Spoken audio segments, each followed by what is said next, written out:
നീ ഞങ്ങളെ കളിയാക്കുവാണോ? ഈ മനസ്സ് മാറാതെ ചേച്ചിയും രക്ഷപ്പെടില്ല, ചേച്ചിയുടെ മക്കളും രക്ഷപ്പെടില്ല. ജോലി ചെയ്ത് കടം തീർക്കാനല്ല ഞാൻ നിങ്ങൾക്ക് ശമ്പളം നിശ്ചയിച്ചത്, മനോധർമ്മം കൊണ്ട് കടം തീർക്കാനാ. അത് മനസ്സിലാവണമെങ്കിൽ തലയ്ക്കകത്ത് കയറിയിരിക്കുന്ന ചെകുത്താൻ ഇറങ്ങിപ്പോണം.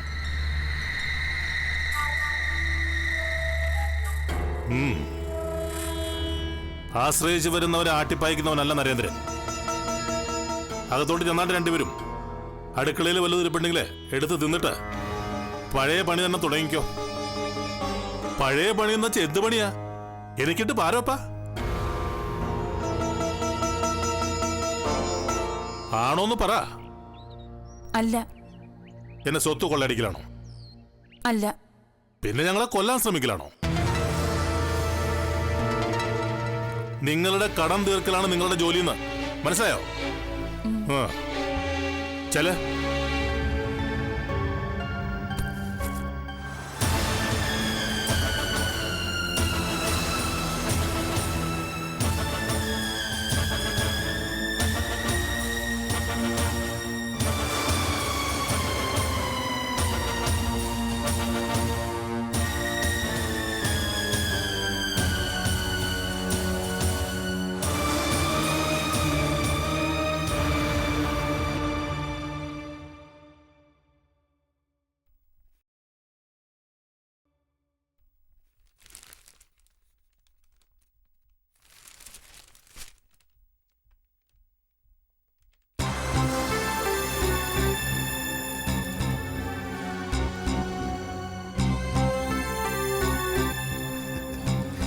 നമസ്കാരം. ഓ നമസ്കാരം. രാഷ്ട്രീയ നേതാവ് എന്താണാവോ ഒരു മുന്നറിയിപ്പില്ലാതെ?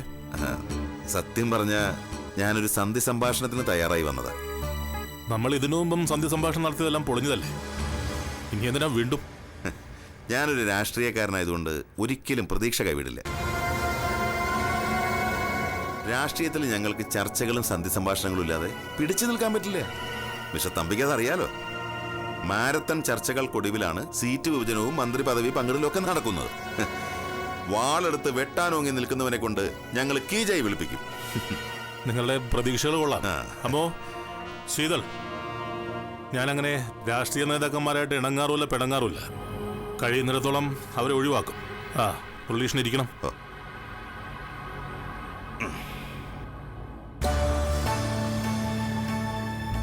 മോളെ ചിറ്റമ്മയോട് ചായ എടുക്കാൻ പറ.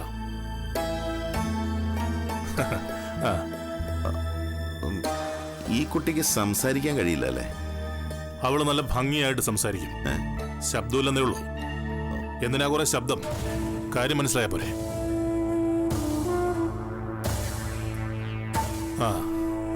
പറഞ്ഞോളൂ, മുഖവരിയൊന്നും വേണ്ട. ഈ ചന്ദ്രമോഹനോടും ഹരീഷിനോടും സുധർമ്മയോടുള്ള വഴക്ക് നമുക്കൊന്ന് രാജിയാക്കി കൂടെ? സത്യം പറഞ്ഞ എന്തൊരു ടെൻഷന്. കോടതി, പോലീസ് സ്റ്റേഷൻ, ജയില്, ബെയില്. ആർക്ക് ടെൻഷൻ? എല്ലാവർക്കും. എല്ലാവർക്കും ടെൻഷൻ ആണെങ്കിൽ പിന്നെ നിങ്ങൾ രാഷ്ട്രീയക്കാർ ഈ കോടതിയും പോലീസ് സ്റ്റേഷനൊക്കെ അടച്ചുപൂട്ടാത്തത് എന്താ?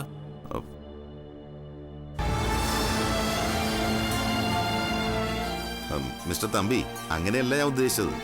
നിങ്ങൾ ഈ ബന്ധുക്കൾ തമ്മിൽ എന്തിനാ വെറുതെ വഴക്കും വയ്യാവില്ലേ? വെറുതെ? അതെന്ത് വർത്തമാനം മുരളീകൃഷ്ണ? എന്നെ കൊല്ലാൻ ശ്രമിച്ചവരാ തന്റെ അളിയനും സുധർമ്മയുടെ മകനും. എന്റെ ഡ്രൈവറെ അപകടത്തിൽപ്പെടുത്തി കൊന്നവരവര്. എന്റെ ഭാര്യയും മകളും ആ അപകടത്തിൽ കൊല്ലപ്പെടേണ്ടതായിരുന്നു. പാതി ചത്തിട്ടും ഭാഗ്യം കൊണ്ട് മാത്രം തിരിച്ചു വന്നവനാ ഞാൻ. ഇതൊക്കെ ചെയ്തവർക്ക് ശിക്ഷ വേണ്ടേ? ഇതെവിടെ തന്നെയാ Muralikrishna? Cool down please mister Thampi, emotional ആകാതെ. അല്ല, നീതിയും നിയമവും നടപ്പാക്കേണ്ട നിങ്ങള് ഇങ്ങനെ ക്രിമിനൽസിന്റെ ഭാഗത്തുനിന്ന് സംസാരിക്കുമ്പോ എങ്ങനെയാ ദേഷ്യം വരാതിരിക്കുക?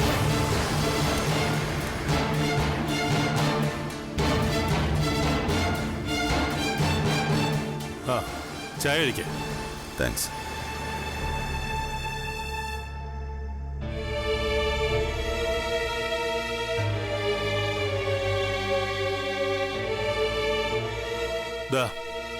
ഇവളുടെ അച്ഛന്റെ മരണം എങ്ങനെ സംഭവിച്ചതെന്ന് നിങ്ങൾക്കറിയോ?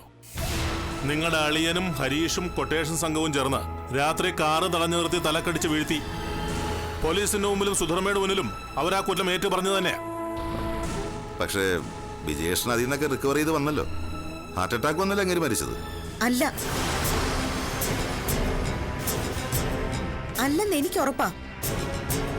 അച്ഛൻ ജീവിതത്തിലോട്ട് തിരിച്ചു വരുന്നത് അപകടമാണെന്ന് അച്ഛനെ കൊല്ലാൻ ശ്രമിച്ചവർക്ക് മനസ്സിലായി. അവരാ അത് ചെയ്തത്.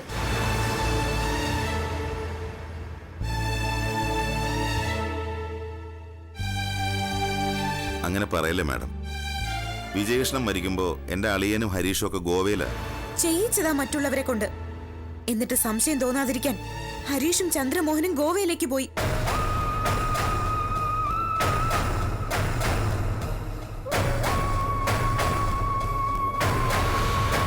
എനിക്കിപ്പോ ബലമായ സംശയമുണ്ട് എന്റെ അച്ഛനെ കൊന്നതില് ജയശീലനും ദേവരാജനും പങ്കില്ലേന്ന്.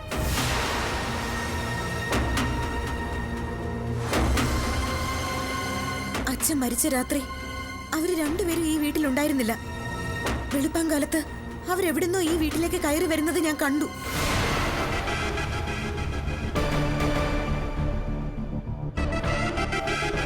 അന്നൊന്നും എനിക്ക് സംശയം തോന്നിയില്ല.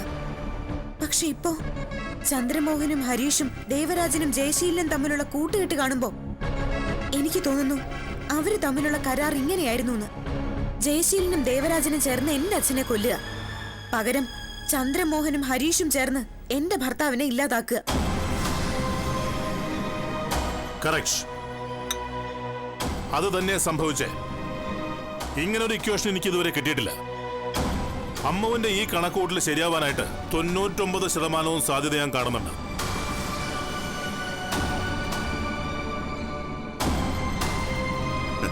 ഇതൊക്കെ വെറും ഊഹാപോഹങ്ങളല്ലേ മിസ്റ്റർ നരേന്ദ്രൻ.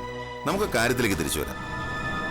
ഇലയ്ക്കും മുള്ളിനും കേടില്ലാത്ത വിധത്തിൽ നമുക്കിടയിലുള്ള പ്രശ്നങ്ങൾ പരിഹരിക്കാൻ ഞാനൊരു ഫോർമുല തയ്യാറാക്കി കൊണ്ടുവന്നിട്ടുണ്ട്. എന്റെയും എന്റെ ഭാര്യയുടെയും ജീവനും സ്വത്ത് കൊടുത്ത് പന്താടിയവരുമായിട്ട് എന്ത് ഫോർമുല? കൊല്ലപ്പെട്ട രണ്ടുപേർക്കും നീതി കിട്ടണ്ടേ? Please sit down. നമുക്ക് ഇരുന്ന് സംസാരിക്കാം.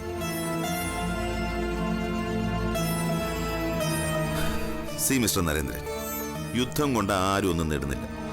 സമാധാനം കൊണ്ടുള്ള നേട്ടങ്ങളേ ഉള്ളൂ ഈ ലോകത്ത്. യുദ്ധവും സമാധാനമൊക്കെ വേറെ വിഷയ. അമേരിക്കയും റഷ്യയും ചൈനയൊക്കെ സംസാരിക്കേണ്ട കാര്യങ്ങളാണ്. നിക്ക് ഞാൻ പറയട്ടെ.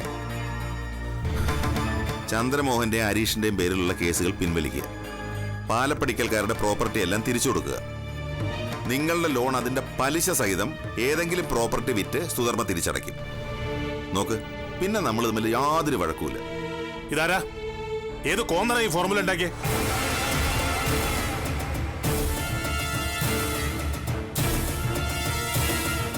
അവന്റെ അച്ഛന്റെ മടിശീലെ കൊണ്ട് വെച്ചാൽ മതി. ഇത് 2 കൊലപാതകങ്ങളും കൊലപാതക ശ്രമങ്ങളും നടത്തി എന്നെയും എന്റെ കുടുംബത്തെയും പീഡിപ്പിച്ചവരെയും സ്വത്ത് കൊള്ളയടിച്ചവരെയും വെറുതെ വിടുക.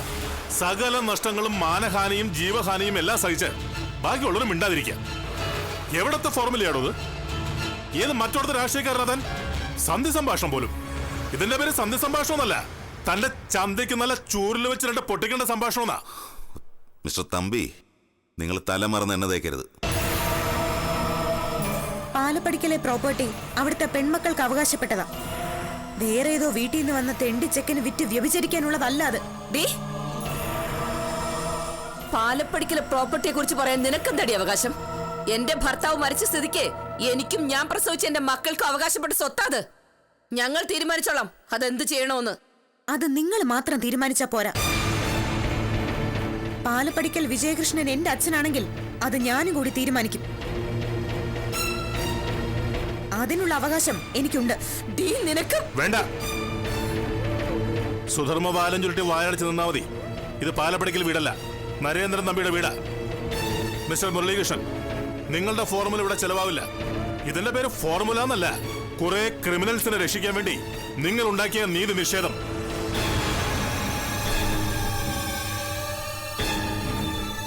അപ്പോ മിസ്റ്റർ തമ്പി അനുരഞ്ജനത്തിന് തയ്യാറല്ല. താൻ സംസാരിക്കണ്ട.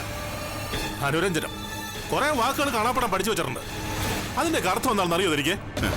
ഈ ഫോർമുല തള്ളിക്കളഞ്ഞത് എന്നോടുള്ള വെല്ലുവിളിയാണെന്ന് നിങ്ങൾ ഓർത്തോ? അങ്ങനെയെങ്കിൽ അങ്ങനെ തമ്പോ. തീക്കൊള്ളി കൊണ്ടാ മിസ്റ്റർ തമ്പി നിങ്ങൾ തലചൊറിയുന്നത്. എനിക്കതാണോ രസം? തനിക്കൊന്ന് പോവോ?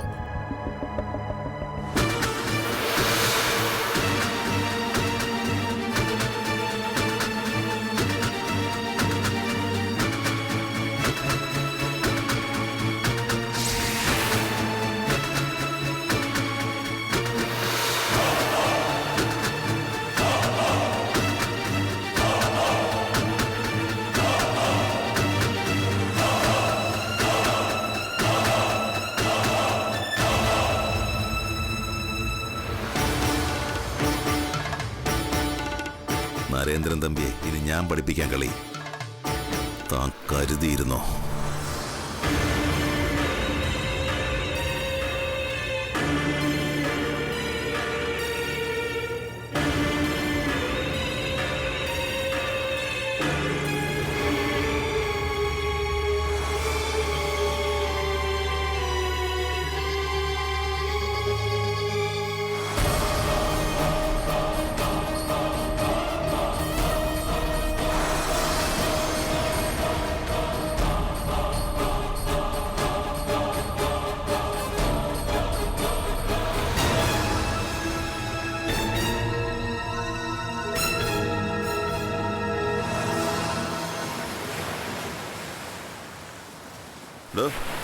അയാളെ തേടി നീ കടപ്പുറം മുഴുവൻ അലയേണ്ടി വരുമോ? രാത്രി മുഴുവൻ യാത്ര ചെയ്തതിന്റെ ക്ഷീണം തന്നെ മാറിയിട്ടില്ലേ? അയാൾ വേറെങ്ങുമ്പോൾ സാധ്യതയില്ല സാറേ, ഈ പരിസരത്തൊക്കെ തന്നെ കാണേണ്ടതാ.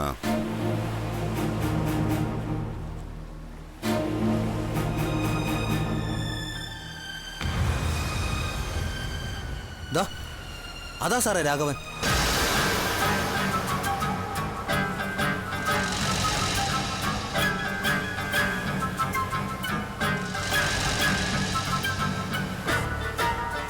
രാഘവ,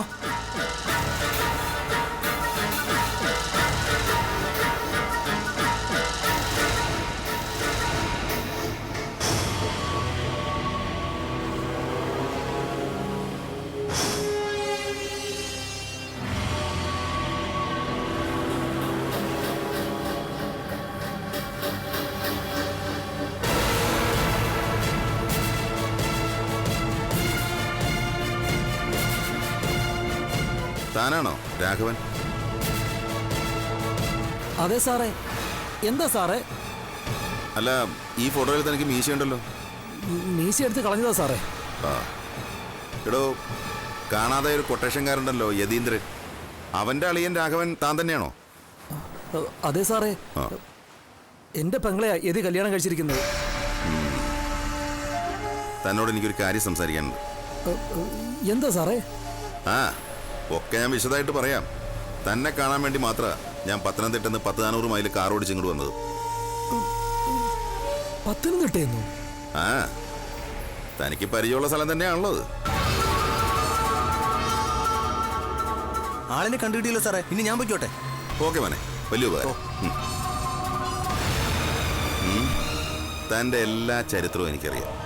പിന്നെ താനും ഹരീഷും തമ്മിലുള്ള ബന്ധവും ശിവജി എന്ന് പറഞ്ഞ ഒരുത്തനെ താൻ കുത്തിയ കേസും എല്ലാം അറിഞ്ഞിട്ടാണ് ഞാൻ തന്നെ കാണാൻ വന്നത്. അല്ല സാറിനെ എനിക്കങ്ങോട്ട് മനസ്സിലായില്ല. ഞാൻ അവിടുത്തെ ഒരു രാഷ്ട്രീയ പ്രവർത്തകനാണ്. രാഘവൻ എനിക്കൊരു ഉപകാരം ചെയ്യണം. വെറുതെ വേണ്ട, തിരിച്ച് ഞാൻ അങ്ങോട്ടും തന്നെ സഹായിക്കാം. എന്റെ പൊന്നു സാറേ, എന്നെ അങ്ങ് വിട്ടേക്ക്. ഞാൻ ഇനി ഒന്നിനുമില്ല. കഴിഞ്ഞ ആഴ്ച മുതൽ ഞാൻ നമ്പ്യാർ അദ്ദേഹത്തിന്റെ ബോട്ടിൽ കടലിൽ പോകാൻ തുടങ്ങി. എങ്ങനെയെങ്കിലും കേസ് നടത്താനുള്ള കാശുണ്ടാക്കണ്ടേ സാറേ? എടോ, ഈ കടലിൽ പോയി അയിലയും ചാളയും പിടിക്കേണ്ടവനല്ല താൻ. തനിക്ക് ഞാൻ നല്ലൊരു ഒന്നാന്തരം സ്രാവിനെ കാണിച്ചു തരാം. ഹരീഷ് സാറ് ശിവജി എന്ന് പറയുന്ന ഒരു സ്രാവിനെ ഒരുക്കി എനിക്ക് കാണിച്ചു തന്നതാ. ഞാൻ കുത്തിയിട്ട് അത് ചത്തില്ല.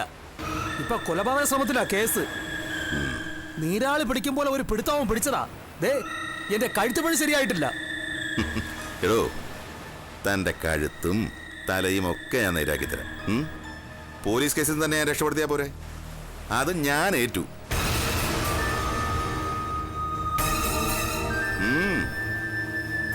എല്ലാ കാര്യവും ഏറ്റെന്ന് പറഞ്ഞ ഹരീഷ് സാർ എന്നെ പണിയേൽപ്പിച്ചത്. എന്നെ കൊണ്ട് പറ്റുന്ന പോലെ ഞാൻ ചെയ്തതുവാ. പക്ഷേ കടാര കയറ്റിയിട്ടും ആ കാട്ടുപോത്ത് ചത്തില്ല. അതെന്റെ കുറ്റമാണോ? തന്റെ കുഴപ്പം കൊണ്ടാണെന്ന് ആര് പറഞ്ഞു? കേസ് വന്നപ്പോ ഹരീഷ് സാറ് പിൻവലിഞ്ഞു. ശിവജി ചത്തിരുന്നെങ്കിൽ ബാക്കി കാര്യം നോക്കായിരുന്നു എന്നാ ഇപ്പൊ പറയുന്നേ. ചുരുക്കത്തിൽ എന്റെ കേസ് നടത്തണമെങ്കിൽ ഞാൻ കടലിൽ പോണം. അതുകൊണ്ടാ സാറേ ഞാൻ പറഞ്ഞത്, എന്നെ വിട്ടേക്ക്, ഞാൻ എങ്ങനെയെങ്കിലും ഒന്ന് ജീവിച്ചോളാം. എടോ, ഈ മീൻ പിടിച്ചു കിട്ടുന്ന 500-1000 കൊണ്ട് താനൊരു തുക്കട വക്കീലിനെ വെച്ച് കേസ് നടത്തിയ താൻ ജയിക്കൂ? കൊലപാതക ശ്രമമാ ചാർജ്. മിനിമം 10 വർഷം അകത്ത് കിടക്കേണ്ടി വരും. തനിക്ക് പിന്നെ പെണ്ണും പിടക്കോഴിയൊന്നും ഇല്ലല്ലോ. ജയില സുഖമെന്ന് തോന്നുന്നുണ്ടെങ്കിൽ അവിടെ പോയി കിടന്നു. എന്റെ പൊന്നു സാറേ, ജയിലിൽ കിടക്കാൻ ആർക്കെങ്കിലും ഇഷ്ടം കാണുമോ? ഇല്ലെങ്കിൽ താൻ ഒരു കാര്യം ചെയ്യ് രാഘവ, എന്റെ കൂടെ നിൽക്ക്. ഒരു ദിവസം പോലും ജയിലിൽ കിടക്കാതെ തന്നെ ഞാൻ ആ കേസിൽ നിന്ന് ഊരിവിടാം. എടോ, ഒരുപാട് കൊലകൊമ്പന്മാരെ ഈ മുരളീകൃഷ്ണൻ ഒതുക്കിയിട്ടുണ്ട്. പക്ഷെ എന്റെ കൂടെ നിൽക്കുന്നവരെ ഏത് പ്രശ്നത്തിൽ നിന്നും ഞാൻ രക്ഷിക്കും. സമ്മതിച്ചു സാറേ, ഞാൻ സാറിന്റെ കൂടെ നിൽക്കാം. വെറുതെ എന്നാ പോരാ, ഞാൻ പറയുന്നതൊക്കെ അനുസരിക്കണം.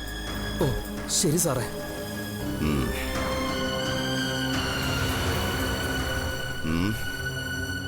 എനിക്ക് ആദ്യം തന്റെ സഹോദരി ഒന്ന് കാണണം.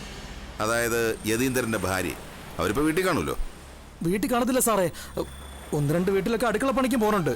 ചിലപ്പോ മീൻ വിൽക്കാനും പോവും. പക്ഷേ എനിക്ക് അവരെ കണ്ടേ പറ്റൂ. സാറ് വാ, നമുക്ക് നോക്കാം. ആ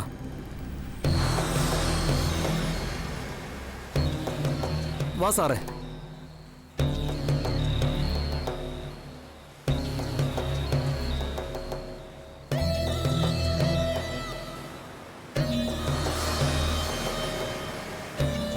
ദേ നിൽക്കണു സാറേ. വാ സാറേ. ചേച്ചിയേ, എന്തിനാ രാഘവ നീ ഇങ്ങനെ വിളിച്ചു പോകുന്നത്? ചേച്ചി ഇതാരാണെന്നറിയോ? ആ ചേച്ചി അന്വേഷിച്ചു വന്നതാ. ഇപ്പൊ തന്നെ 2 വീടുണ്ട്, ഇനി ഒരെണ്ണം കൂടെ പറ്റില്ല. ആ, ചേച്ചി ഇതെന്തൊക്കെയായി പറയുന്നേ? വീട്ടുവേലയ്ക്ക് ആളെ അന്വേഷിച്ചു വന്നല്ലേ, അതാ ഞാൻ പറഞ്ഞത് പറ്റില്ലെന്ന്. അയ്യോ ചേച്ചി, ഇത് അതിനൊന്നും അല്ല. വേറെ എന്തിനാ എന്നെ അന്വേഷിക്കുന്നേ? ഈ കാണാതായ യതീന്ദ്രന്റെ ഭാര്യയല്ലേ നിങ്ങൾ? അതെ. ആ, എനിക്ക് നിങ്ങളോട് കുറച്ച് കാര്യങ്ങൾ സംസാരിക്കാനുണ്ട്. അങ്ങേരെ അറിയുവോ? കണ്ടിട്ടില്ല, കേട്ടുപരിചയമുണ്ട്.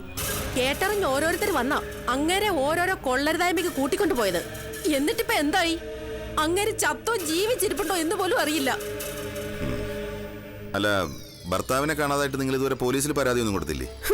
പോലീസ് അവന്മാരുടെ അത്രയും കെട്ടവന്മാര്. ചേച്ചി സൂക്ഷിച്ചു വർത്താനം പറയണേ. സർക്കാരിലൊക്കെ വലിയ പിടിപാടുള്ള ആളാ സാറ്. ആരായാലും എനിക്കെന്താ പറയാനുള്ളത്, ഞാൻ എവിടെയും പറയും. അങ്ങനെ അന്വേഷിച്ച് നടന്നിട്ട് കിട്ടാതെ വന്നപ്പോ പോലീസുകാർ എന്റെ ചെറ്റപ്പരെ വന്ന് എന്തൊക്കെ അക്രമങ്ങളെ കാണിച്ചിട്ടുള്ളതെന്ന് അറിയാവോ? എനിക്ക് കാക്കിക്കാരെ കാണുന്നതേ കലിയ. അതുകൊണ്ടാണോ നിങ്ങൾ പരാതി കൊടുക്കാതിരുന്നത്? ഞാൻ പരാതിയും കൊണ്ട് പോലീസ് കച്ചേരിയിലോട്ട് ചെന്ന അവരെന്നെ ഓടിക്കുള്ളൂ സാറേ. എന്റെ കെട്ടിയോൻ കുഴപ്പക്കാരനായിരുന്നു എന്നുള്ളത് നേരാ. അങ്ങേരോട് ഞാൻ 100 വട്ടം പറഞ്ഞിട്ടുണ്ട്, കടലിൽ പോയാ നമുക്ക് ജീവിക്കാനുള്ളത് കടലമ്മ തരൂന്ന്. അത് കേൾക്കാതെ വെട്ടാനും കുത്താനും നടന്നതിന് ഫലമായി ഇതൊക്കെ. എന്തായാലും നിങ്ങൾ പോലീസിൽ ഒരു പരാതി കൊടുക്കും. ഓ എന്തിനാ സാറേ പാഴ്വേലയ്ക്ക് പോകുന്നേ? അവര് പരാതി മേടിച്ച് ചവറ്റുകൊട്ടയിൽ ഇടുകയുള്ളൂ. ഹേയ്, അതൊന്നും ഇല്ല പെങ്ങളെ, ഞാനല്ലേ നിങ്ങളുടെ കൂടെയുള്ളത്. പരാതിയൊക്കെ ഞാൻ തയ്യാറാക്കി തരാം, നിങ്ങൾ അതിലൊന്ന് ഒപ്പിട്ടാൽ മാത്രം മതി. പരാതി കൊടുത്താൽ ഉടനെ പോലീസുകാരങ്ങനെ കണ്ടുപിടിച്ച് തരുമോ? എന്തായാലും അവരത് അന്വേഷിക്കുമല്ലോ. പരാതി കിട്ടാത്തത് കൊണ്ടാണ് അന്വേഷണം നടത്താതിരുന്നുള്ള ന്യായമൊന്നും പിന്നെ അവർക്ക് പറയാൻ പറ്റില്ല.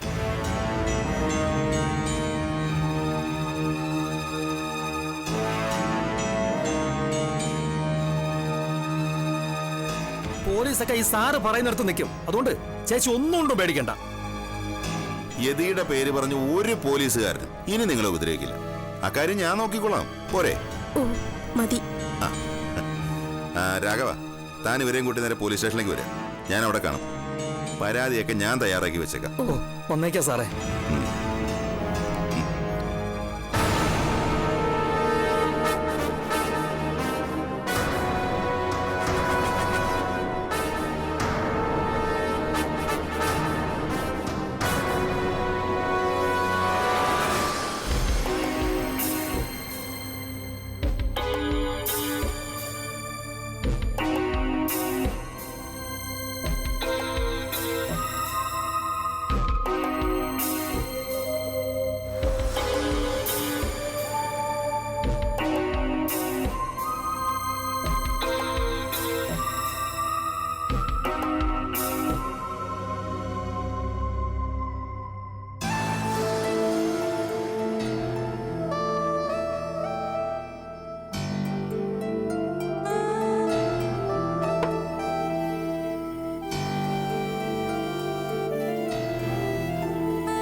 ആ